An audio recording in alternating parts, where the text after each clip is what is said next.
played like 4 games of Graves, so I was not exactly the best Graves, but it still seems pretty strong. I think it's just because he has like super high damage and his jungle heal, like he never loses HP. He gains more HP than he loses because creeps don't really like auto him much. The only issue with the Graves is that he doesn't have any CC except for his W, which is still good because if someone has CC and his W is really strong, but otherwise like compared to Elite for example, it's not that good. Welcome back, everybody. Well, Graves definitely is OP, and for more on Jankos and his thoughts on the jungle meta, check out for a full-length interview with him over on LOLesports.com, where he gives a lot more info. For now, though, as things get set on stage, we're going to focus in on our next game, a clash of the EU LCS Titans for now, Fnatic and H2K. First, let's start by taking a look at that lineup for Fnatic, as said, a little bit revamped coming into the 2016 season, with Gamsu, Spirit, Febiven, Reckless, Noxiac, and Daylor getting off to a 50-50, a 1-1 start in the first week, and they are going up against the 2-0 H2K so far, with Odoamne, Jankos, Ryu, Forgiven, Vander, and Prolly. Now for the side of H2K, as far as big statements after week 1 go, this one holds true. Best team in the world. No, very strong tactical team still. But then is it the still part for getting figured out? I think when you look at H2K for a regular split team, I think they're pretty good right now. But are people gonna in 1 week have figured out their formula? No, because well, that's very like it's over. Don't play the game, guys. We already know how H2K it's is just very, very good in terms of macro. They understand the current meta. They know how to push 2 lanes at once, and they can always be proactive that way and set up the plays. So honestly, H2K is in a very good spot at the moment. Well, however, that is a concern. It's also something that we brought up to Prolly last week after his 2-0 week. We asked him, can you keep this up? Because last year's H2K also had trouble of keeping it up, and this is what he said. Eventually it comes a kind of stalemate where if the enemy team can catch up to you, the one aspect of coaching that I don't think I can really help them with is kind of individual like outplays and mechanical abilities, and that's kind of what I have with this roster. So I'm really excited that I can kind of push the macro on them, and then once that gets to a limit, the other teams can catch up, then now they have to start catching up to the players' like mechanical abilities. We didn't hear it there at the end, but I do think Janko said, I got you, man. And someone else, of course, who has a huge upgrade there is Forgiven. Talking of mechanical skill, if we take a look at his stat line for last week, incredible across the board. Most kills of any player in EU, the highest KDA of any AD carry in EU, the highest kill participation of any I can keep going. Okay. Spring Split MV, keep rolling them Yeah. on, keep rolling. I mean, you can't deny that last week Forgiven had another great week when you look at his performances in a regular split. Even now, you know, I think it's concrete. There is no real problem for Forgiven playing around his team. That's exactly how H2K played. I mean, we learned that by Gambit, but I think it's been solidified even better here. H2K playing very well around their AD carry, grouping very well, probably better than any other European team we saw last week. And I think probably is 100% correct. I mean, he has better individual players on this lineup compared to last year. Except for you can argue support saying Vander, but that's again very close. So probably is a coach who prides himself in teaching the macro strategy. I've talked to him tons of time about it, and like he knows almost everything about lane swaps and so on. So he's able to give the information to his players. Odoamne and Ryu is able to kind of be vocal in game and tell the team, and then you have these fantastic players like Jankos and Forgiven who can then carry games. And carry a first week of 2-0 on the other side. Fnatic 1-1 in the first week, also having some additions who did extremely well on the first day that Fnatic played. Gamsu and Spirit really showing up, and they seem to have absolutely everything under control, from picks and bans to in-game on day 1 at least. On day 1, and you know, the champions they played fitted the players right down to a T. Gamsu had that kind of mix between a carry and somebody that can provide a frontline threat. We had a lot of engage potential coming out from Spirit. Both had fantastic games versus Origin. Highlight plays, in fact, that are going to be played for the entire split, but was that enough for the whole week? Well, the thing is, we talked about already like Origin's draft against Fnatic, how they kind of counterpicked themselves, putting Lissandro top into Olaf, and from watching the Life of Legends, following the Fnatic team around, they also talk a lot about game 1. And also, like, Taylor goes in and says, we just need to play aggressive. It doesn't even matter what we do, just be aggressive. And do yoga. And that too, obviously. You got to do that every morning. But like, they wanted to be super aggressive in that game. So their comp worked, because Origin was also super slow. Day 2, however. Yeah, here's why you don't see a magician do the same trick twice. Because it gets figured out very quickly, and that's exactly what Vitality did. Was they were like, oh, well, if we know they're going to pick the Poppy early, we know they're going to look for this Olaf with engaged setup. Probably didn't bank on exactly the same 5 champions being picked, but had a general, feeling that it was going to be very similar. And ultimately, Vitality undid that composition at the seams with the Morgana, with the Misfortune, Fiora into the Olaf. Fiora as well. Just so many good picks. And I wonder if Fnatic, in this sense, haven't come back with something different. If they're running a very similar style again, it's fairly easy to prepare for. Yeah, of course, but it's also a good thing for Fnatic because you don't really know what to expect now. You're not going to say, like, oh, they're just going to pick the same 5 champions. Let's counter it. Obviously, Fnatic should be able to play multiple other champions for each role. I liked some of the synergy we saw from the team. I think the composition against Origin was good because Origin were weak early game and had honestly a poor pick and ban phase. Against Vitality, it got countered, and we got to see some issues, communication issues as well. Like Noxiac wants to go in, but then nothing really happens. Then suddenly Spirit is like flying in on Zac alone, and those kind of things will always happen in the start. Fnatic always talks about it. They're not here to win the first few weeks. They want to be a fantastic world-class team in Summer Split. Or at the end of Summer Split, and End of preferably Summer at Split, the World Championship, all the way to the final. In any case... Conclusion. Just kidding. In any case, from the side of Fnatic, then, is it then too early to take on a team like H2K, possibly? Because we've seen that they absolutely have everything together. In terms of that tactical play, it is to be foreseen, but do you have enough to counter it already? It's a very tough test. I think, to be honest, when you look at the compositions that have been played in multiple regions, I think H2K are probably in the forefront of the meta when you're looking at multiple AD carries and sieging. I feel like for Fnatic, it's a bit of a clash of styles if they haven't come up with something that can undo the meta right now. If they have got a composition that they've kind of constructed that can defend in a siege situation, they could take the fight to H2K. I think H2K are a little too strong right now in week 2. It's an interesting matchup, though. It would surprise me if H2K lose. I'm just going to say that. I think H2K is the favorite for this one. However, we've said that before. Daylor is a coach who does have some crazy tricks sometimes, obviously, so he can have some really good pick and ban phases here and there. And obviously in-game, when you have players like Febivan and Spirit who out-jungled Amazing completely, you have carry potential, right? So if you get a good start to the game, a lot of things can happen. It's hard to predict, but I would say H2K is going to be the winning team. Just looking at the 2 teams right now. Cutting the clip already for if they lose. Here's the test, though, for the backroom stuff. Has the new analyst, are they up to speed? How does this now play into week 2? Yeah, I'm going to cut you off right there because the players are already in games is what we want to see. So let's head over to our casters. Games are what we want to see. Thank you very much, Sharks. Heading back onto the cast desk. We're still here, and we're waiting for this lobby to get set up. But yeah, it will be interesting to see Fnatic up against H2K. Have they done enough in the first couple of weeks to stand up to this monster of a team? I think we're missing the key storyline here. What is that, Crepo? That is that ISPA changed camps here, and he's now, he knows all the inner workings of Fanatics and the secrets of Daylor, even knows exactly what he does. He knows yoga too. Oh, that's true. That could pay into it. If he brings yoga to Forgiven, I think H2K will become unstoppable. Someone just got very excited in the audience there at the sight of yoga. Yoga. All right, let's get into these bans. So first ban will be Graves coming out. So that's off the board. Okay. Final yoga point. If you do not know what we're talking about and you're wondering like what are these guys smoking, Fnatic Daylor is really big on yoga in the morning. If you watch Life of Legends, they like their yoga. That's pretty much it. Back to Champs League. Okay. Actually, nothing's really been banned yet, so it's not that exciting. Waiting for the first ban from H2K. It's going to be the Gangplank. Seen him banned in pretty much all of these games so far. Yeah. Time Kench banned out. Finally, we saw just how strong he can be. Yes, even if you fall behind, he doesn't really do too much, but the amount of damage he could soak up was pretty relentless. What I want to see from this draft from Fnatic is a winning jungler top lane combination that they can then use to get Gamsu ahead of Oruame. I think that is their win condition, because that's where everything started falling down for Fnatic last week.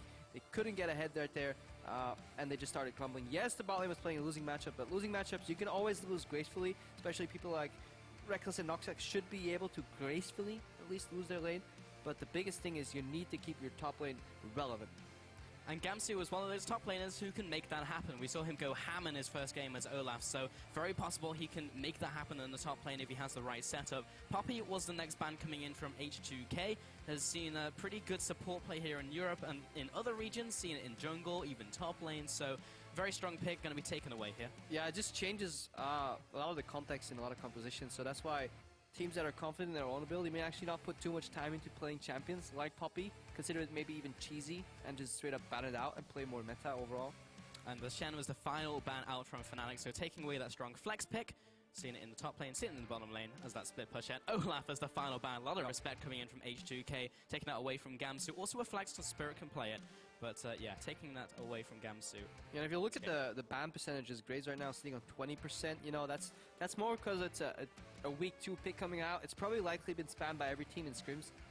Why people are starting to finally respect it, especially since they see it in other regions. Whereas if you look at the Poppy and the Olaf, I feel coming into week 1 it was meta, but week 2 it's developed more into a very cheesy role right now. The Poppy support, maybe top lane, and the Olaf is a direct target ban. That's something we haven't really seen too much on the purple side. They generally have been these generic, you know, really strong power pick bans, like the Lulu, like the Lissandra overall, which are both open, by the way. Yeah, and Kindred as well, actually open in this game. We had one game so far where it's actually been open and no one decided to pick it, and it is available in this game. Lissandra, great as a first pick as it can be flexed up. Good into a lot of matchups, can just farm it out. Now waiting for what H2K bring up for their first 2 picks. Yeah, I used to heavily dislike Lissandra, especially coming every time she gets back into the meta. At first, I'm like, nah, you're wrong. And then it grows on you. Then it doesn't grow on me. It's just like, okay, I'm wrong. I see it work out in team fights. The main strength of Lissandra, if you're unfamiliar with it, is just the fact that you can unpredictably move with the Claw 2 into certain gang paths, because that's obviously lack of vision. And more importantly, you can buy just so much time. Especially since now the ulti heals yourself. You can go in, soak a bit of damage, ulti yourself, heal up a tiny bit. Zonia, suddenly you bought 5-6 seconds for your team. Well, by that time, they should be able to win the remaining part of the fight with a numbers advantage. An exceptionally strong pick to start off the draft for Fnatic, not really revealing that much either, really. First 2 picks going to be the Lulu, who made it through all of those bans, and the Corki as well. Can see it as another flex. It's Flex City right now, and looking for maybe that mid lane, maybe that's AD carry. So I wonder if that's actually going to be Lulu top lane, because we see Corki. I feel if you run Lulu and you run a protected X or Y composition, you kind of want to have an AD carry that benefits more from it. So we may actually see Lulu shift to the top lane, which does fine into Lissandra, top, you know, mage versus mage. Corki mid for a lot of pressure, and then a scaling AD carry. And then H2K can just play their siege game again, their group up game. Yes, they are individual players, probably praise that. But right now, their macro game is ahead of other teams, and they can just use that macro game to straight up win the game. So maybe even seeing a poke composition there, or something they can really use to show off their strong macro game. Fnatic now 10 seconds left to see what they lock in. Kindred still available, is being hovered over by Spirit. We'll see if that is actually locked in, along with the Alistar as well. I love it. From Feathervin. We'll go into that support role for Noxiac. If they lock this, I like it. Just as a standalone draft, I haven't thought about too much about what H2K is going to answer, but just like, if you just need a blind pick, 3 generic picks, Lissandra can target CC, which you need. Like, I hate compositions that all have conditional engage. Like, yeah, if one of us catches him, we can all catch him. No, just point and click, target CC. You get Lissandra that can buy time in the front of the fight if she goes in. You have Kindred that can buy time and deal damage in the backside of the fight with the ultimate. You have probably the best peeling and disengage support in the game. We saw what Nisbeth could turn around in certain scenarios last game too. On that Alistar, he's tier 1 pick very often in LCK and LPL, so good draft so far from Fnatic. And they can fit basically anything into that as well. It's so nice to pick up early as well, so you can pick those high damage carries. And they have hard engage. The problem is, you can still get poked and sieged out if you respect the engage from Lissandra. If a Mikhails comes in, maybe a Black Shield comes in, then it's tricky. You can snowball super hard with it though, but if you fall behind, obviously any composition has their limitations. Sure, and now that Black Shield will be in this game because that will be the lock-in for the Morgana and also the Elise in the jungle. Just a strong jungler right now, Elise just fits in most places. But instant response for Kalista as well. Skirmish on the side of Fnatic, they have a super strong bot lane. If this is Corki bot, Corki Morg, Kalista Alistar should really beat it in terms of all-in potential. They may get pushed, but they should definitely be able to get a kill somewhere. I think it'll actually be Corki mid, some safer AD carry.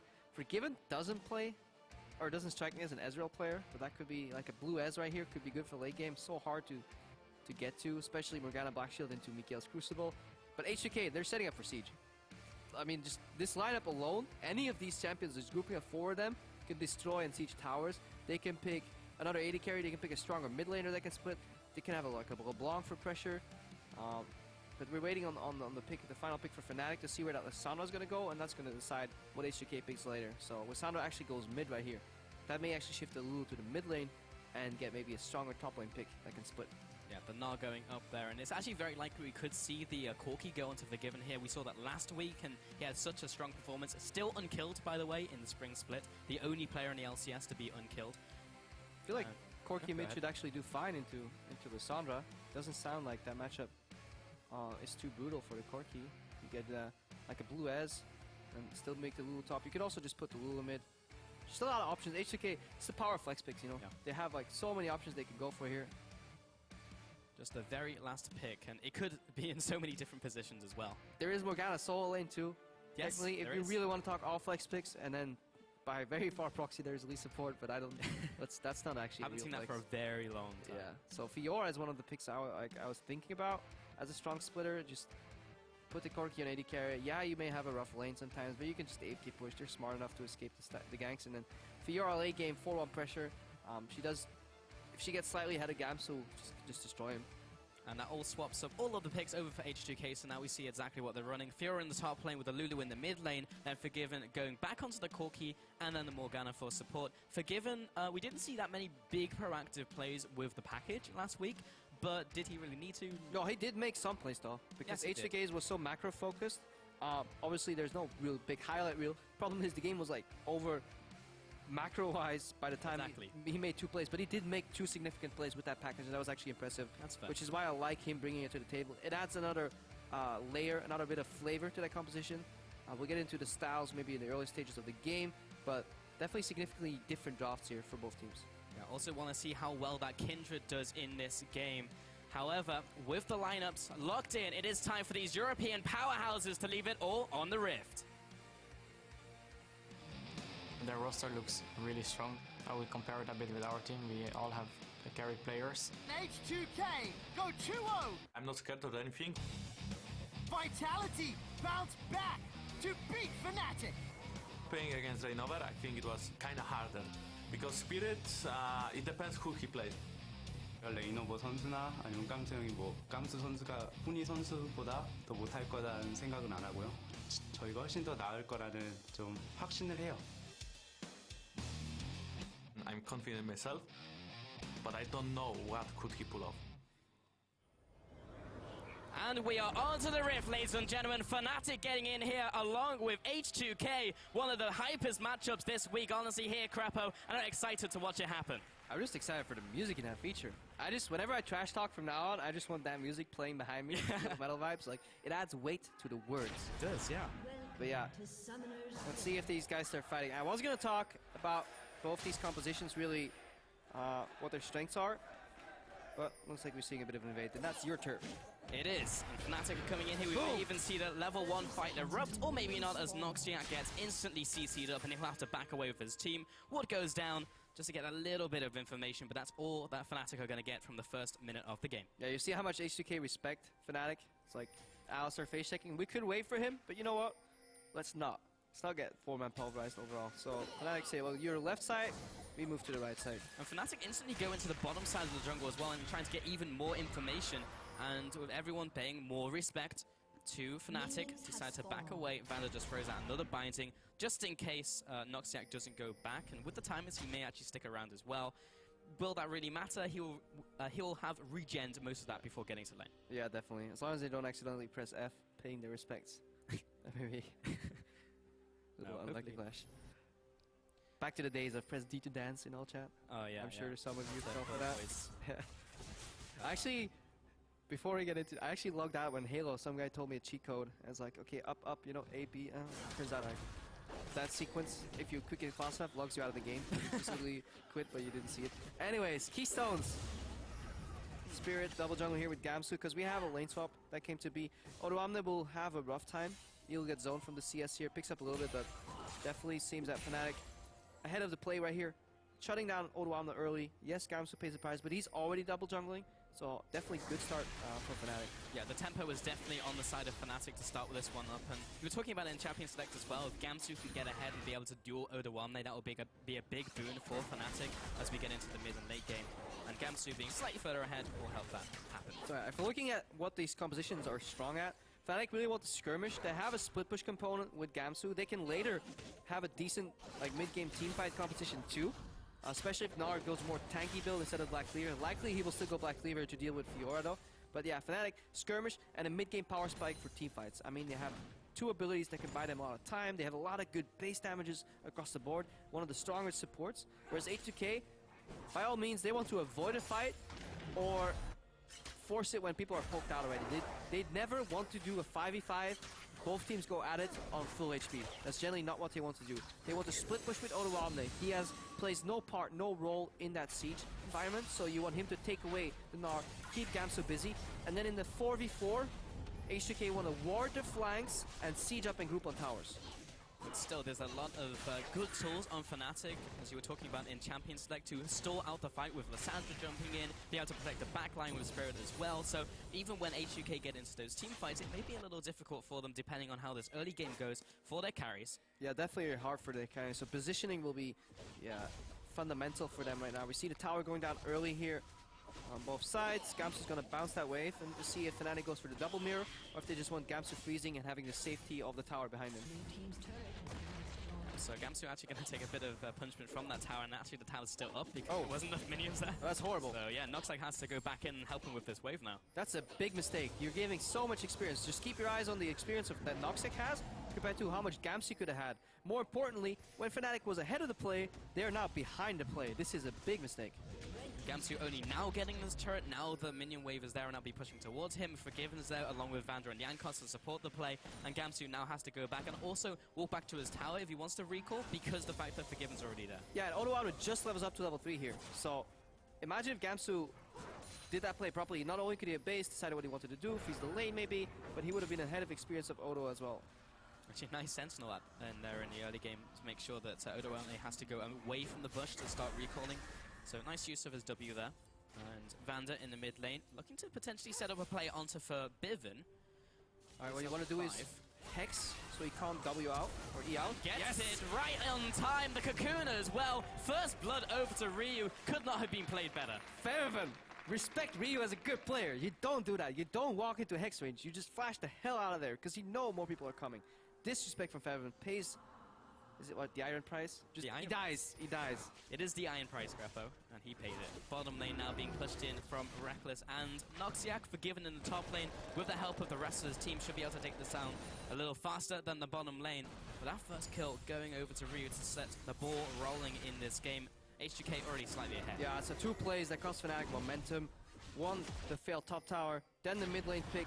Lulu gets a free base, Jankos gets to leisurely stroll around the jungle, towers get swapped out, and H2K again, you know, playing the superior early game yet again.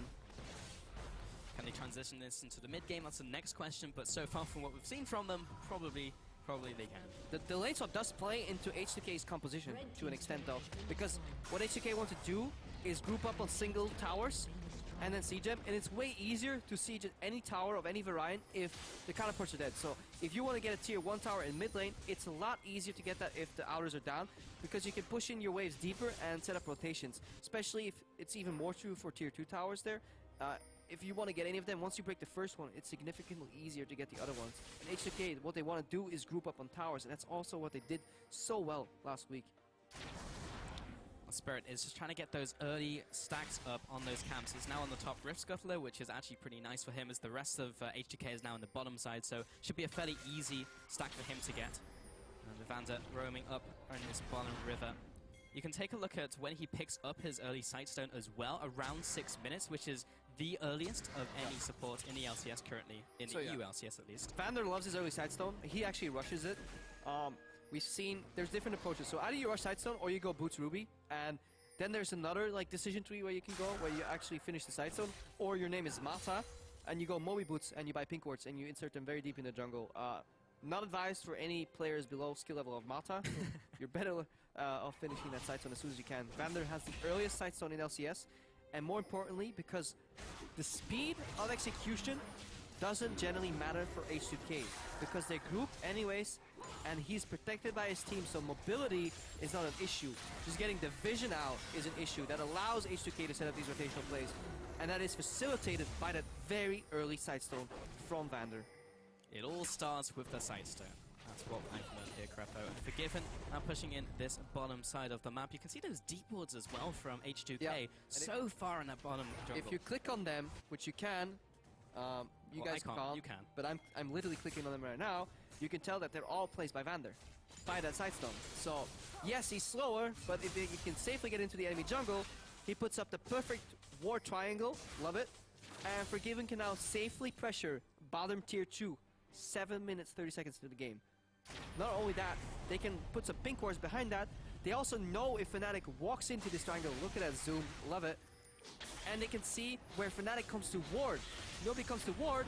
Well, it's completely dark. We can make picks here. Jankos is stealing enemy red, all set up again earlier by that early side stone. Look at Spirit, by the way. He's literally just skirting around his own jungle, finding a way to get in there. And when you're like that at 8 minutes into the game, it is extremely difficult. Beautiful play here, macro-wise. And again, this is no fancy upplays. There's no mechanical highlight reel montage here. Yeah. One zoom tells the entire story. Yep. And if it fails, you can always fall back to your jungle because there's always still camps available. Sure, always got that fallback. And now with the Rift Scuttler in the bottom side of the river being the one to be marked by Wolf, then Kindred can't get anywhere near it and take that. So that's denied instantly by Jankos. Yeah, and the boots, obviously, right now they equalize out on the same build. Boots 1 into Sidestone. Noxac couldn't use any of that mobility. Yes, he was quicker, but he had to pick bigger pass around for safety-wise, so he couldn't get any pick anywhere. And it does all boil down to the initial pickup they made in mid, though. That Hex, on blue buff duel here, that got Ryu the kill. Because when your mid lane is pushing, you can make those plays a lot easier than as opposed to being pushed in. So H2K just working together as a unit. I don't think they've made a single bad decision in this game. Small advantages on this map. You can see every single lane is ahead, apart from the jungle, but Spirit has been in lanes picking up some CS as well. Odoamne will be able to collect this wave, and that's all Fnatic can do. Push it to tower and then give it to Odoamne. Now they start roaming through this jungle. Can they make anything happen? They can. Most definitely dive. Look at the wealth of CC, crowd control effects that Fnatic have at their disposal. They have Fate Skull, knock-up, into Pulverize, into Knockback, into Ice Tomb, into another W Snare, whatever it's called from Lissandra. Chain CC, so that's why H2K is frantically trying to defend this tower here.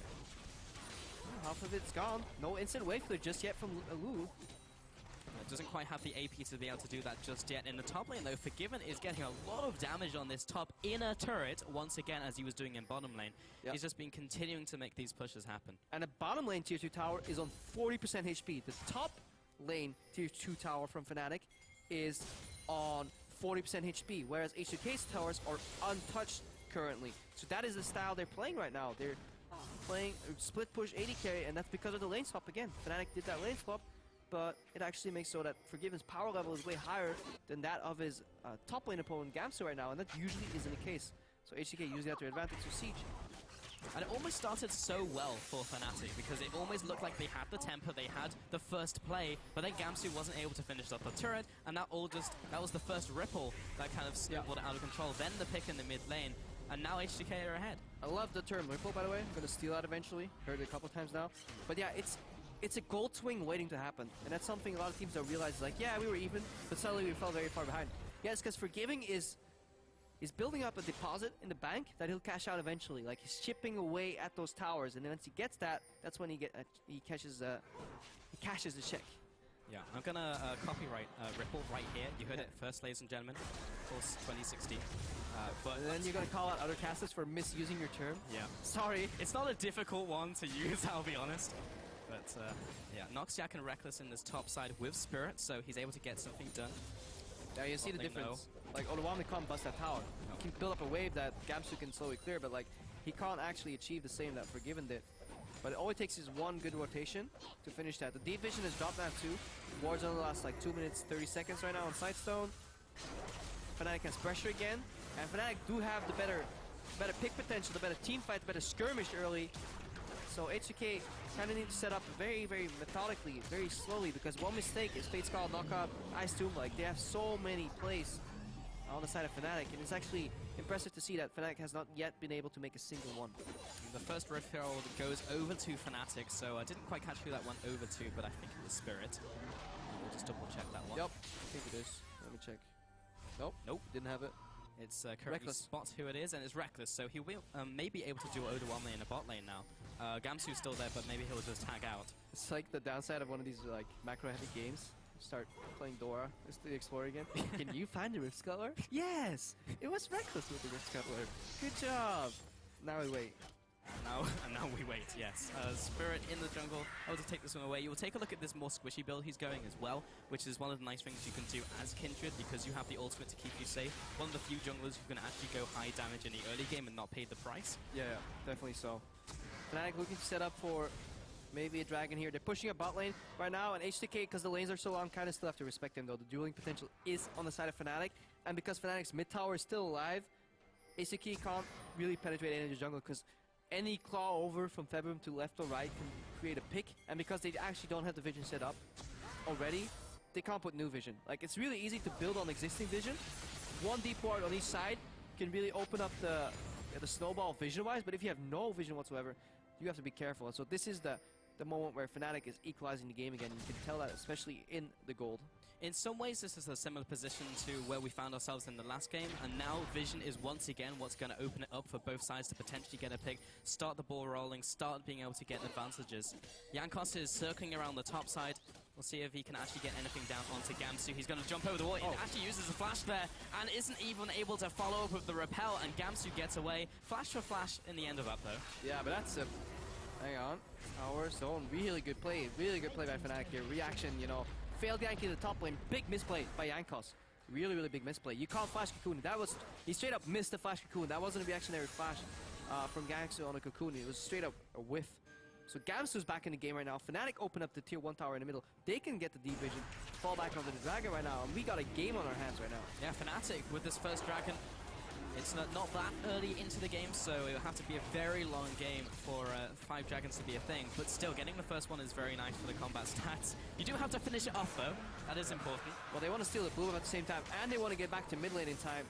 So Fnatic maybe biting off more than they can chew. They shut down the blue buff. Can they get back? Look at how scared of H2K is. It's because they have no vision. They don't know how soon Fnatic will be back. They have a little bit of vision, but they don't want to get caught. Back in, and then the call comes out. Look at the fan vote, by the way. 78% over to Fnatic, despite the incredible showing we saw from H2K. Look at the fan vote. Look at the fans who Fnatic has. Definitely a large fan base that they've grown over time. I think one of the key things is good content that they regularly push out. Obviously, they had either they lucked out with some really nice personalities or they just build a nice team. It does help generating some fans for the organization if you go 18-0. So if you're an aspiring LCS org out there, just go 18-0. That's all you have to do. It's like Korean advice. And you will get fans. Just win games. There you go. It's not that hard. It also helped that Gamsu went nuts in this first game as well. So being a good player also helps. But Reckless going to be able to clear out this middle wave. And Featherman actually caught up. We were talking earlier in the game how like everyone was ahead on H2K in these lanes, and now mid lane's actually ahead for Featherman at least. Yeah, no, fantastic job catching back up there. No more disrespect. He also learns to come. It's one of those players, you'll only fool him once, you know, Featherman. He won't fall for the same trick twice, so now he will definitely respect Whimsy into Chain CC. Looking backstage. A2 ISPA. Yep. You two left me. Well, stabbed me. Watching this game intently, and they were talking about it on the analyst. Go ahead. Yeah, formerly working together, if you don't know who that was. So that was obviously Dale, our Fnatic's coach, and then ISPA, life coach, now managing H2K. Back to you, boss.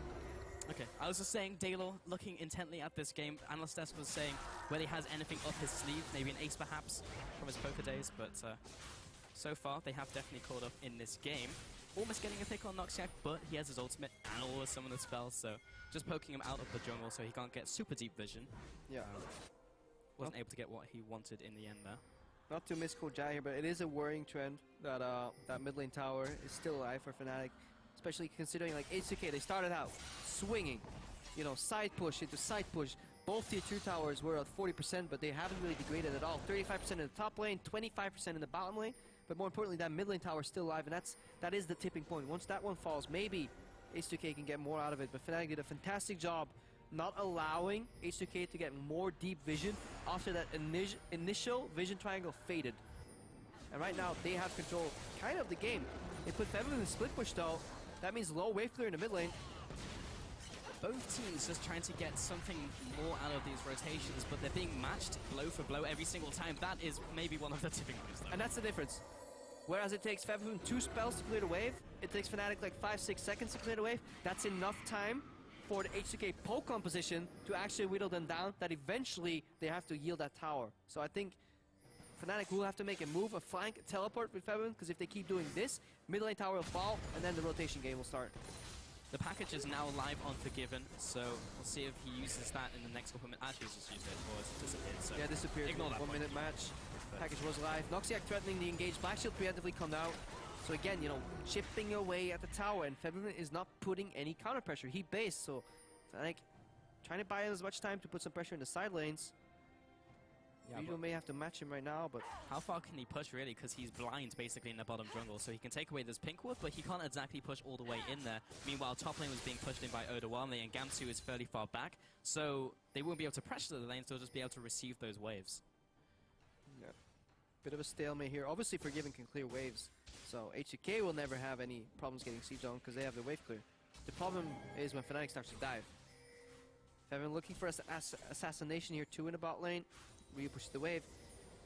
But Fnatic more comfortably, they're trying to instantly catch these waves. Again, you want to stop this push right here. You don't want to stop it when it's already at the tier 2 tower, because then Ryu can technically disappear, join mid, 5v4, poke you down, you lose your tower. So Febiven doing a good job here. H2K reacting, saying, okay, we can't break open mid because the actions that Febiven's doing. Maybe we kill Febiven first. Yeah. This game has just all become about the map movements, about the macro game. And very little interaction between the laners themselves as the Rive catch the wave and then try and make something happen on a different part of the map. Don't go for Herald when your mid lane tower can be sieged on. That's super risky. I think Alistair's coming down to react to that, but H2K may be put in a bad position if they try to go for this one, because Febiven jumps in looking for the Frozen Tomb, isn't able to get it because of the spell shield. The flash into the knocker from Noxiac though knocks Ryu into the team. He'll have to flash away, but there is the Frozen Tomb. Can't burst him down before the Wild Growth comes up though, and Jankos being chased into the jungle. Now Odawame arrives. Does he have the damage to deal with Reckless? The rest of the team is dead, and Fnatic annihilate H2K in that fight. Ace for Fnatic. Big team fight, and this is what we're talking about. Yeah, H2K, they have the siege, they have the poke, potential rotate, but by God, don't team fight them. Look at the damage overall. Beautifully executed overall, and well, there's no Baron, but there will be in 5 seconds from now, and this may actually be ace into Baron for Fnatic. Man, that sucks for H2K in terms of timing. Losing that fight in the mid lane, everyone is down. Jankos was one of the members to die around the middle part of the fight, so he's not even going to be a first to try and even contest a steal. And this Baron is just gone. Over to Fnatic at 20 minutes. Now we have a huge swing in this game. Yeah, what a goal swing. Let's watch this again. So Febiven goes in, doesn't blow his ulti immediately, even though Jankos re-engage. H2K, they don't have a team fight, so they can't re-engage, even though they point blank cocoon Febiven. Noxiac, 2-man pulverize engaged. Again, you know, way more than what is Vander offering in his team fight. It's not Vander's fault, it's just he's playing Morgana. Gamsu goes in, look at this. 3-man ultimate overall. Knocks Ryu into the wall too. Febiven still untouched. Or half touched. Odoame comes in. He's not, one, he joins late, and two, he can't join these team fights at this point. Just H2K completely caught with their pants down, and Fnatic understanding the strength of their composition. They had the patience to wait for an opportunity like this, but then they went ham. They went all in, and it paid off with an ace and a Baron. And Stats God Spellsy just informed me that Febiven dealt 3,600 damage in that fight. And that is almost as much as the entire enemy team combined. Yeah. By himself. Ridiculous. I mean, look at the health. Like, right now, average health on somebody is like 2k, so yeah. Febiven took down like 2 people on his own, just single-handedly. AoE, boys. Quite strong. 0-1-5. And after all that, didn't even get a single kill. No, went over to his allies. That's when they go like, yeah, who got the kills? Good job, Gamsu and Spirit. Yeah, yeah. It's like in solo queue, it's just like, well, I've got a good KDA, and it's just like, I'm not even going to look at the damage dealt graph. That's how we deduce who did well. Yeah. Febiven, you know, yeah, he joins these fights really late, gets some assists, but really doesn't contribute much. No, but it's only going to get worse right now. Look at that build. Rod of Ages slowly stacking up. You have Zonias already at 22 minutes with CDR boots. That's pretty early overall. Because he has insane CS, by the way. 223 at 22 minutes. Now, Fnatic, they held on beautifully. You got to commend them, because things are looking grim. Like, any worse team, even slightly worse, would have lost their mid lane tower, would have lost both tier 2s in the bottom, and the game was likely over. Because at that point, the vision, snowball, it's too easy that way for H2K. They did a fantastic job keeping away the vision out of their jungles. Fnatic getting a lot from this Baron, taking in an inner turret as well at the 22-minute mark. H2K can't really contest that one, and now they can sweep the enemy jungle as they leave, taking so much from this one. And they still have that Baron life for a little bit longer. Yeah, the problem is H2K right now, they can't force Fnatic to decide, you know, force a team fight or lose the split push or poke, because Fnatic's like, well, we'll just match your poke lanes. Our minions right now are magic resistance. Well, guess what? All your poke is magic damage. You can't even wave clear anymore. We just siege on you and force a dive. So this is really troublesome. Top lane siege now coming in for Fnatic. Forgiven trying to clear this from long range, but Ryu also trying to clear that with a glitter lance, but the buffed up minions are so difficult to clear at this stage in the game. Top tower goes down, and another one over to Fnatic. Yeah, Featherman just threatening to dive there from the side, because they know all they gotta do is take the tower. Odoamne split pushing. H2K just want to buy as much time as they can, but again, he can't even get that tier 2 tower. That was already at 20% in the bot lane. Look, that was all Forgiven, by the way, that did that. He set that up, but he couldn't quite get there. This would be such a big win for Fnatic, by the way, because the analysts they were talking about H2K being such a good team at this point in time. Can Fnatic challenge them? Apparently, yes. Yes, they can challenge them, being so far ahead in this game after that swing. And picking up this win would be really big for them. Yeah, I like the fact that H2K is going for compositions like these, though. It just shows that they are very confident on scrims, that they have better macro understanding of the game, and they likely push it a little riskier. It's one of these compositions. If you play it in scrims and you're better than your opponent, it actually snowballs out of control a little harder, and all it takes is a little bit of extra snowball in the early game to really make this a stomp every game. But on the stage, you know, when you're a little more hesitant, you just, fuck a warrior. Do I risk it? No, I don't want to be that guy that overextends and because in a highlight reel, like Odoamne right here, see, not much will happen. The riposte and gets it, and now he'll start recalling again. But yeah, back to the story. Like, okay, I'm ready. If you're on the stage, Sit you know, this one. Yeah, sit down, monologue. You just don't take that extra risk here and there, and then suddenly that teamfight comp, you know, the pull the trigger all in shotgun type of composition wins out. Because I'm confident that H2K can play a similar competition like Fnatic and may do better. But I love that they're actually going for this type of style of League of Legends, because I think in terms of practice and training and what it rewards you to do long term, it teaches you a lot about the game that you can then use later on in playoffs, maybe at Worlds. This is a very smart game as well to watch. It's maybe not the most flashy from both teams, but it is very interesting to see on a macro sense, just so you can see what the teams have been prepping and how they react to certain situations. And currently, H2K lag behind in this game. Let's take a look at some of those item builds and item spikes, though, because in the top lane, Odoamne has managed to hit Titanic Hydra and his Black Cleaver, so the core really there for the top lane. Likewise, so is Gamsu. So he's still ahead in that matchup and will be able to duel him. So we're actually seeing the inverse in this map. So we have Odoamne up against Featherman instead. Yeah, Odoamne, you can never catch out to Featherman. Featherman can always claw out. Worst case, tomb himself, tomb the enemy, and then claw out again, flash, Zhonya's, buy enough time. Gamsu split pushing the lane. He's now stronger than Forgiven. Forgiven can't hold him anymore. And yeah, H2K kind of under pressure right now. Fnatic can't bust open the inner base just yet. They will need another Baron to do this. But it's already in the makings. Look at the vision control right now. No vision anywhere on the map for H2K. A composition like this sets up vision very slowly, because the risk of a teamfight or a face check puts you back all the way. So it's very meticulous build and grind up with a big payout at the end of it. But because Fnatic is in control right now, there's very limited answers for H2K right now. Looking at the vision control as well, H2K are being pushed so far into their base. You can only see a couple wards really around their base, and that's it. They can't get any deep wards. They can't step out to get those wards. And Fnatic have responded with their own deep wards. Because nobody can face check. That's it. Right. Like if you have like Gamsu, maybe probably don't want to send him in face check, but I'll start to send him in. Fates call him out. You know, come back to the Pokeball. If not, like Featherman, now he can't face check, but he can get close. He has like 2 invulnerability spells. Kindred worst case with the ulti, whereas any member on H2K just can get caught out so easily. And they don't have a front line in fights either, so Fnatic get caught, one of them, they start a team fight, good. They can maybe even win at 4v5. H2K, hell no. We've had a lot of downtime while these teams dance around the map and clear these minion waves, but with 14 seconds left on Baron, this could be the catalyst for a potential fight. Take a look at the trinkets now as well. Got 3 of those warding totems and looking to clear out the wards as well from Fnatic. Yeah, the contrast in trinkets actually just tells an entire story. Fnatic, they want long remaining vision, lasting vision, because they don't care about face checking.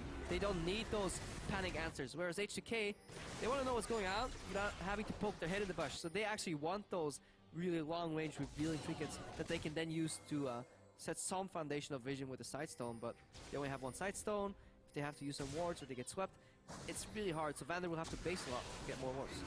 Odoamne split pushing in the bottom lane, finds Gamsu as he comes in there as the mid lane is starting to poke off each other, but Gamsu arriving there with the red buff as well means he can push Odoamne away from the bottom turret. Yeah, Fevin just pushed in. If you look at your minimap, a wave in the top lane right now. He moves in. They have to start checking these brushes though for these lone blue wards. Fevin will find one. As they disappear, H2K will be forced to use more of their blue trinkets, one of them available, or face check. And that will be their demise. Spooky Ghost, you know, another vision generating tool being used. Spirit gets poked. It's a bit of damage down, but he still has his ultimate, still has a tanky Noxac in front of him to peel if necessary. And Ryu takes a bit of poke there, while Featherwing goes back to the top lane and continues pushing, so putting the pressure back on H2K. Yeah, look at H2K. They thought they actually had the upper hand by getting the mid push, pushing in Fnatic, and then rotating into the Baron area to clear some wards, put some vision. But Featherwing was like one step ahead. Like, yeah, if that's your play, which is the normal play, fight for mid lane control. Whoever has it gets Baron control for a fraction of a second. Featherwing's ahead, you know, it's like, yeah, you guys fight for that vision. I'll just hit your inhib. H2K have to yield. They can never walk into the Baron area. They don't have enough wards on them anymore. They're slowly getting dried out of vision. And then Fnatic turns it all around, goes for a quick dragon, builds up the vision again. Complete control right now. They need to drive it home though. Definitely have a composition that could technically fall off later in the game. Possible, but right now they're still very strong. Spirit able to take the third dragon of the game over to Fnatic. The package is live inside the base if Forgiven wants to get it. Maybe use that preempting a Baron play coming in from Fnatic in the near future. Jankos will take away this ward, but that's all he can really do. Do you imagine jungle Corki with the package? Oh man, the stuff of nightmares. Just zooming over Baron, the drive-by steal, including the sound effects. I think that's what the next big thing coming to League right now. Perhaps. Only Zac is the champion who can do that right now. Actually, I believe Jarvan can. Yeah, technically. Yeah. He can slide over a very minor part of the top part of the Baron wall, and then just dip into the pit smite, peace out. Yeah. But yeah, a lot easier for Zac because you have a little longer to get the drive-by down. But haven't seen that just yet. Not quite. I don't think it coaches him. Okay, guys, the plan is... Listen carefully. We're going to steal Baron by jumping over the pit. Yeah, okay, you're fired. Thanks. But that one time it happens, man, that will be a highlight reel that will be played for years to come.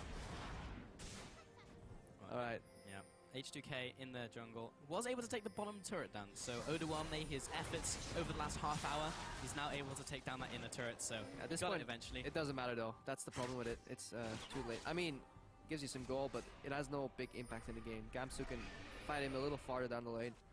Fnatic, they're having issues though setting up the proper amount of deep vision. Look at the Fog of War. H2K doing a good job defending it. So generally, if you want to get a Baron, back in the day, what you wanted was Baron control and a couple wards in the jungle. Right now, you want a couple wards in the jungle. You want them to use Spooky Ghosts. You want them to use all 3 blue wards. Then you can bait it. So very highly conditional. What you can do is though call their bluff and just burn it. If you look at Kindred, Kalista, Gnar, they can just 3-man that Baron incredibly quick, while Lissandra and Alistar just peel. And Fnatic can peel for 7 seconds on the Alistar before he kind of drops, and 5-6 seconds on Lissandra before she drops. So the Baron has been started off here by Fnatic, but Spirit and Reckless were the ones tanking it, so they're taking a lot of damage while H2K can now pressure them away from this. Yeah. Lissandra was up there just in case he needs to start up a flank play. They forgot a crucial part of the equation. Baron deals damage, so you need somebody to soak that damage. Either Gamsu or maybe Alistar. So I was a little greedy to go for that play. It's fine if H2K don't commit and they say, okay, there's no way they're greedy enough to do Kalista couldn't just do a Baron, but H2K respect them enough, you know. Slide in a blue board, I believe it was for max range. Yep. That's in the back right there. Forgiven has the package right now. H2K doing a good job hanging in there. They are, and at home you might be like, oh, Resident Sleeper, this game is like so slow and we haven't seen a lot of kills for a while, but neither team is able to make something happen specifically Fnatic because H2K is responding in the right way, getting the wars down, contesting the vision, contesting the hot zones in this game, and that's why you can't make something happen. And now Fnatic are trying to force something, and it could go wrong as this fight erupts. Everyone is running away from H2K that have already been scattered. Noxiac does not land his combo, and maybe H2K can do something here. Alright, good couple good things here. Hang on, we'll explain it later, because combo split pushing, Baron gets started again.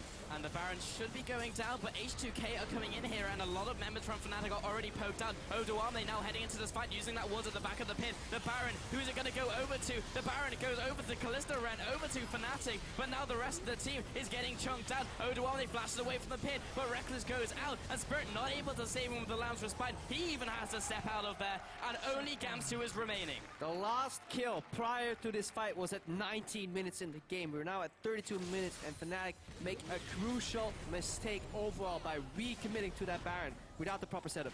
Capitalization from H2K, beautifully executed, and now finally they get those towers. 40 seconds on those death timers for Fnatic. How much can H2K take from this? They've taken an inner turret. If they can kill Gamsu, they can get a lot from this. He's defending the middle lane, but he can't defend all of them. Yeah, they'll just get the bottom end inhibitor, and by that time they'll probably have to leave the base here. So much to talk about that phase prior to this though. Eventually get a replay, see what happened, but that was just a snowball of really good execution on the side of H2K and a series of, over-eagerness, hubris, and unfortunate events for Fnatic. Kind of sad that big minion wave in the top lane as well, so they'll take this time to back off to their side of the map. And just to touch on the story you were telling earlier about how we didn't get any kills, and we get the replay. So this is the end of the fight. Noxiac, this is already where stuff went wrong. There's almost no way out for Fnatic. Noxiac's already low, they don't have enough damage on the Baron, no Kindred ulti here, which means everybody drops.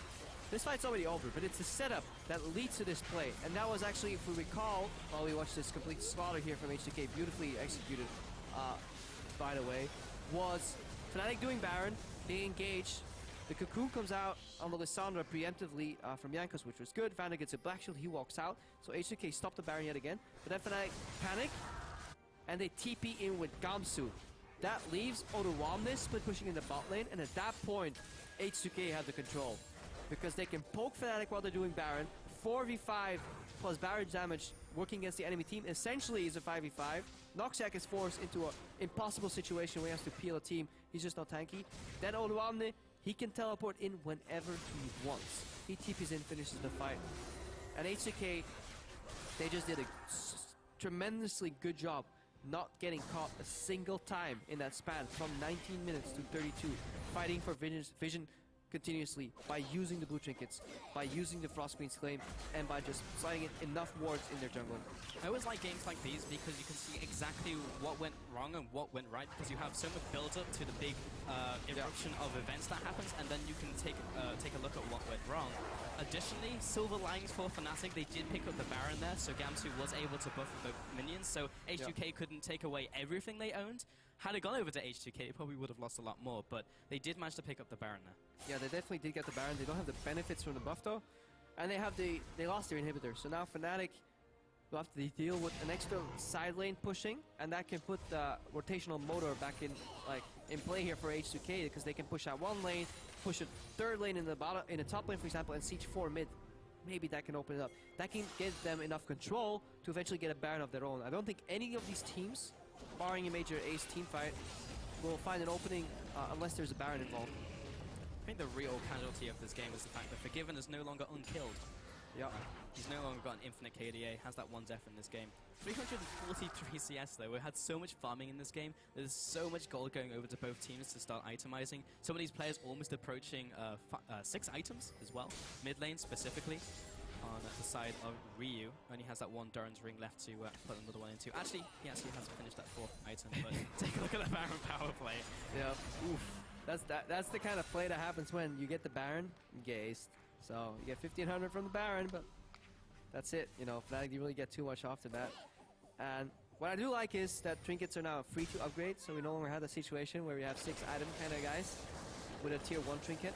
Yeah. You still have to press the button. We're not quite there yet. Maybe soon we'll auto upgrade it for you. You know, we get League of Legends care about you. Upgrade your trinket.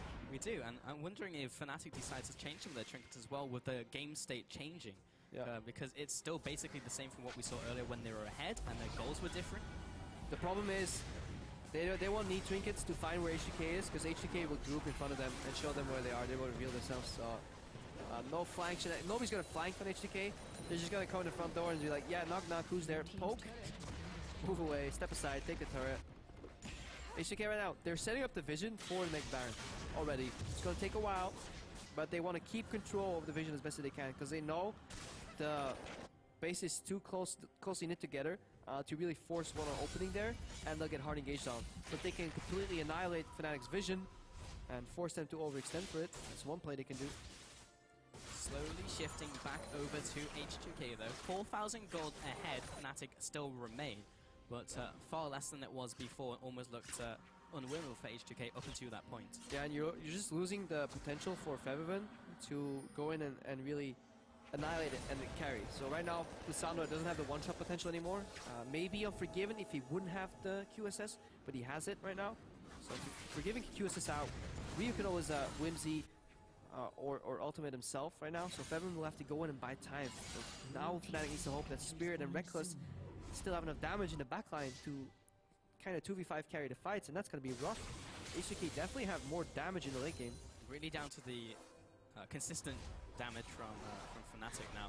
And plus Oduwame is also gone for Sterak, so he's not going to get bursted down, and there's even enough time for Ryu to get the wild growth up, so not going to find the burst. Going to have to go down to those prolonged trades and see if they can even maybe get a pick or get the numbers advantage in the lane. But when you have a game state like this, it's difficult to make that happen. They're now being pushed further into their base, so okay, they can move from lane to lane a little bit faster, but... Alright, I can actually, looking at it right now, I may have to reconsider my own statement. I can feel the wrath, the potential wrath of the Twitter analysts already. Does H2K really have... I think the biggest damage disparity will be Oduwamne versus Gamsu here.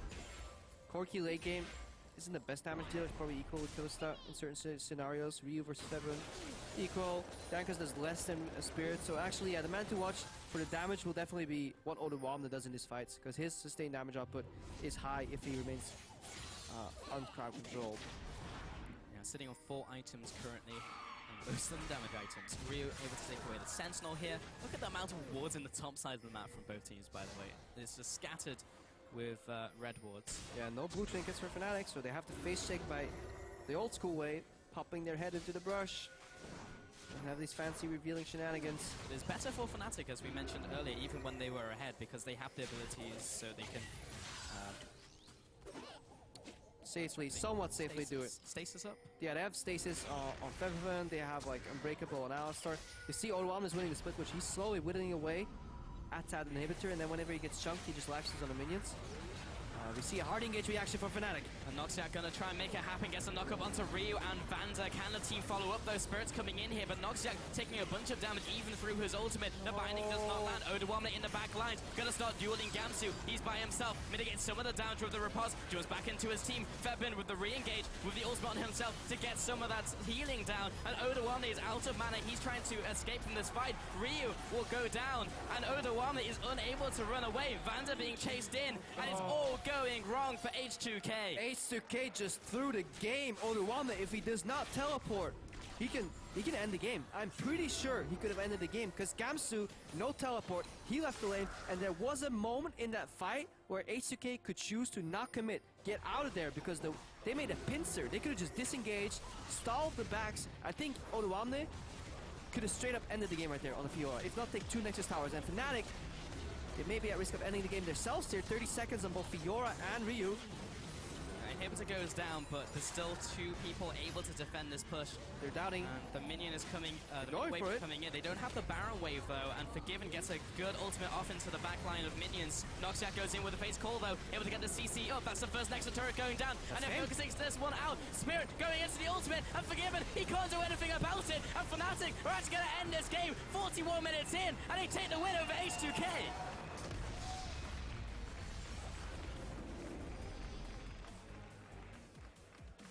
Yeah, okay, I just want to see that replay.